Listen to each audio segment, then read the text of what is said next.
Thank you for bearing with me, everybody.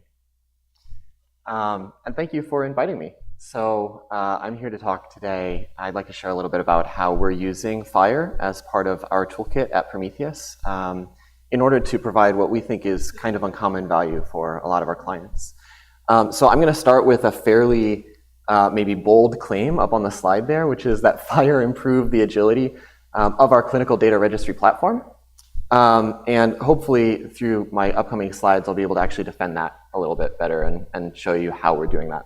Also, I just want to take a quick detour. That flame that's over there on my slides, you're going to see that through my deck. You may be aware that in classical mythology, Prometheus is the one who stole fire from the gods and gave it to mankind. So first of all, you're welcome, actually. And second of all,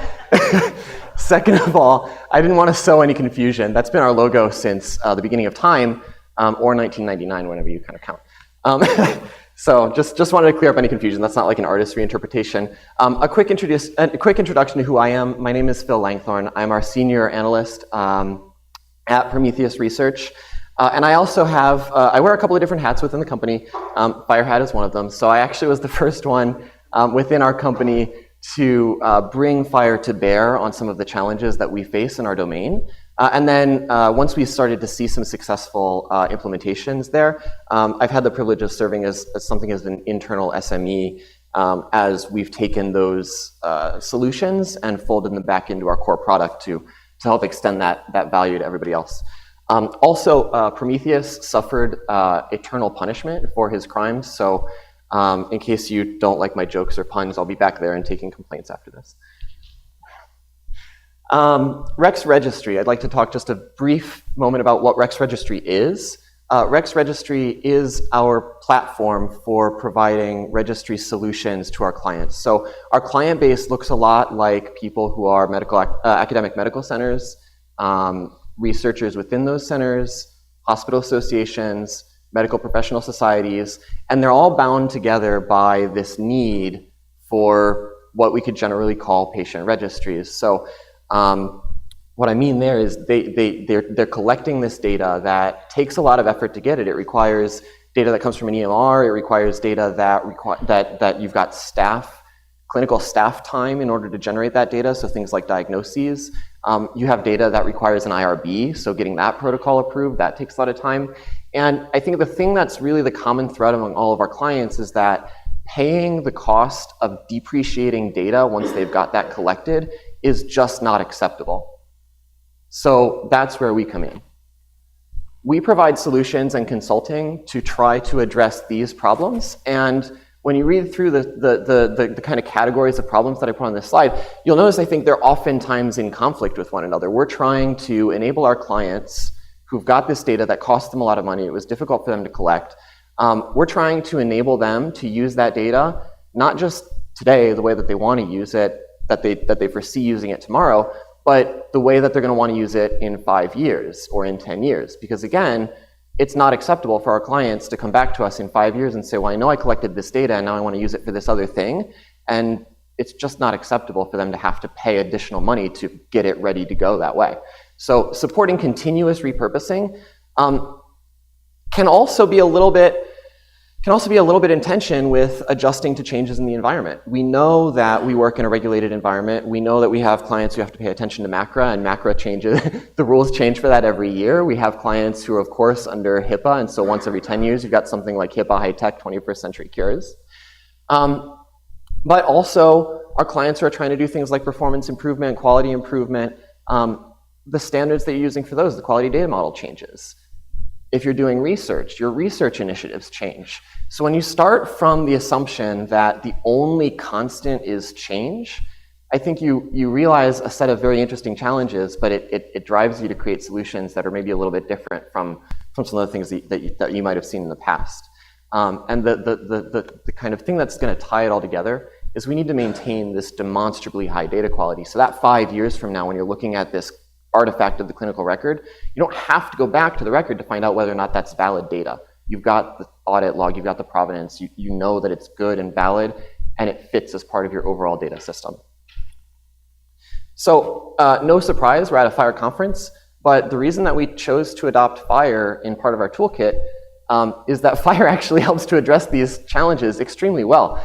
Specifically speaking, we've been talking a lot about using FHIR for integrating data among systems, and we certainly do use it for that. But it turns out that FHIR also makes a pretty darn good information model when you're trying to store really high quality, repurposable data.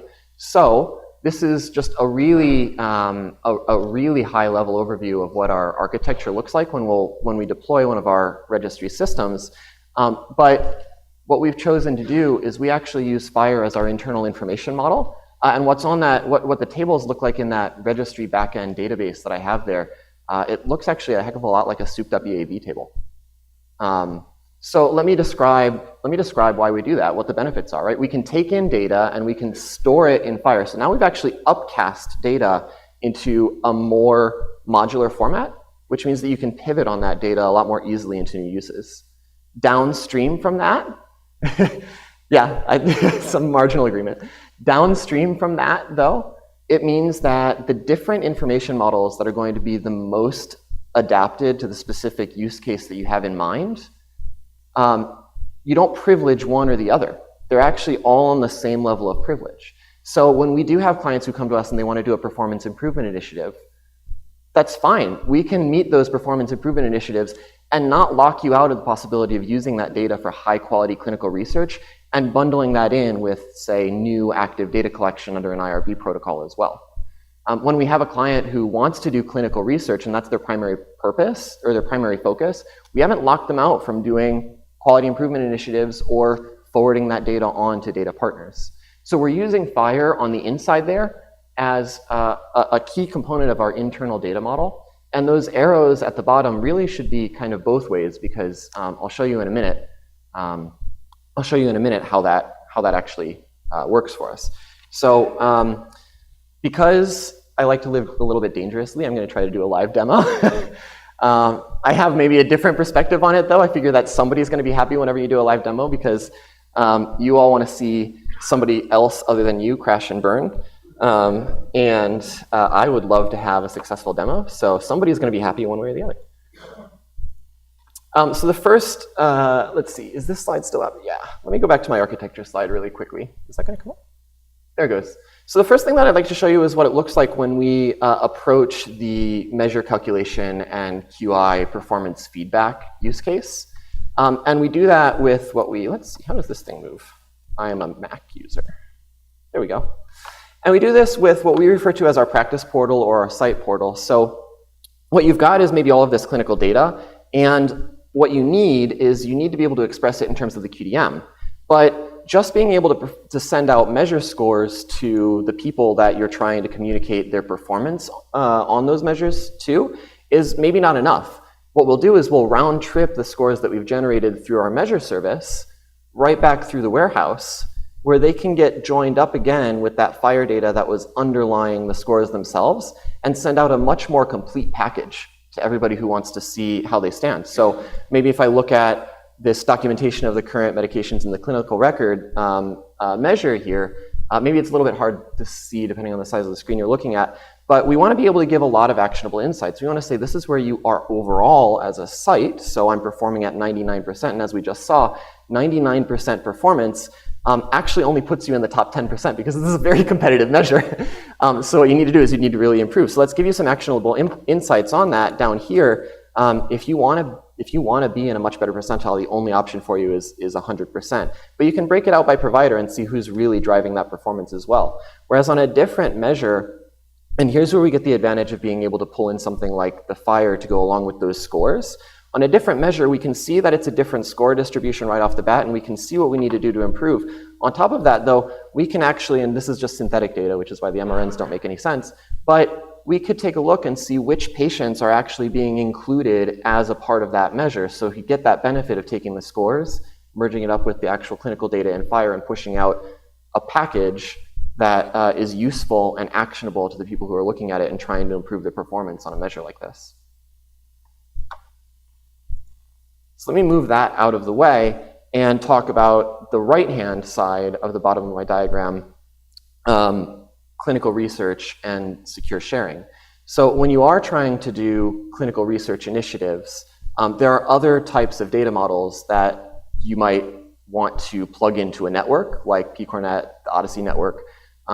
Sentinel was one that was talked about yesterday as well. You might want to plug into an existing network and use the resources that are available, the expertise that are available in that network. Well, if you're going to do that, though, you need that data in a different information model, or you might want your own information model, something like that. As we're receiving data in our registry, we actually use a streaming paradigm. So we're directly sending that FHIR data that we've received through various adapters, and we can then present it in data marts that adhere to different information models as appropriate for our clients. So let me show you what that looks like really quickly. Hopefully this window will open a little bit better for me. This is what it looks like when I'm just considering what I have in my registry warehouse. This is just a really basic entry point, but there's some things that I could immediately start asking, right? I could immediately just start asking some really basic questions like, oh, what kinds of data do I have and how much of it?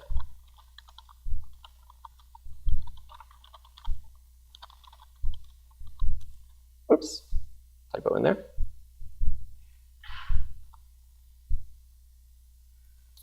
So that's, just some basic, sorts of stuff that we can do to come up with essentially the same graph that I showed you. So we can of course do all those sorts of things, but that's not really clinical research either. Let me open up my PCORnet example. That's actually the one that I'm most familiar with. And what we could start to do now that we've just streamed this out to an alternative data model. So in addition to having those kinds of business type queries, operational queries to understand how we're trending as an initiative, we can also start to do some really high level, very basic clinical effectiveness research. So maybe I'd like to compare the effectiveness of two different procedures. So you can see, shout at me if the text is too small on that large screen. So you can see I've just got a couple of different types of procedures in here. So I'm going to compare actually when you have a skin carcinoma. I don't know why I happen to know this. But when you have a skin carcinoma, there are a couple of possible options that you could take. So you could treat it with chemotherapy. Another option is you could be a lot more, you can be a lot more targeted in your treatment. So you could do essentially removing layers of skin and testing each one until you've cleared the tumor, which is called a Mohs surgery. So I'm just filtering through my list of procedures in here because I'd like to compare the effectiveness of these two different procedures. So I've got the names form and I just pulled in the SNOMED code because it's going to be a little bit easier for me to see it. Seriously, shout at me if you guys can't see it because you're just kind of squinting. Do you want me to make it larger? Yeah, let me make it a little bit larger. How do I do that on a PC? Control-Shift+. Thank you. Is that better? Thank you. Great. But we can go on since we've pulled in all of that data and we have this really nice web of information. We can just go back and link back to that original patient's. We can link back to that original patient's condition and just do some comparison to see whether or not that condition has resolved. So now I'm getting all of my conditions. I just need to filter down for the carcinomas.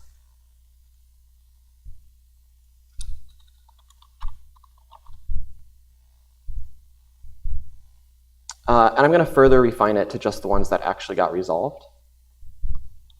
So now I can kind of compare how did we do and just count them real quick. So now I can just compare how did I do. So I managed to resolve 317 out of 339 Mohs surgeries and 368 out of 395 chemotherapies. And I can go ahead then and say start charting this. Now this is not a real finding, so please nobody actually claim that this is exactly the case, so that we know that these results do kind of follow real world. We know that these results do kind of follow real world observations to a certain degree. But by streaming this data straight through and into the different information models that you want to use, we can provide our clients with the ability to get started on these things themselves before they have to hand this off to their data science partners and things like that. So I've got this stop sign, which is fitting. And I had some backup slides in there just in case. But so future directions, and I promise I'm gonna wrap this up. We also have other components of our platform that support active research operations, so protocols and things like that. That's actually open source, and you can find that under rex.study on Bitbucket. You actually don't even need me. You could just install it and use it if you want. And so deeper integration of that and our registry, our clinical data warehouse side of the world, using FHIR is something that we're actually actively building out right now, as well as exploring ways that we could leverage the AMA's IHMI initiative. That's very interesting, and so we're really excited to see the possibilities that we could go with using these kind of multiple interface paradigms to get access to that data. So thank you very much. I think I've gone just slightly over time, but I'll be in the back, and thank you to the HL7 organizers. This has been a lot of fun, this conference.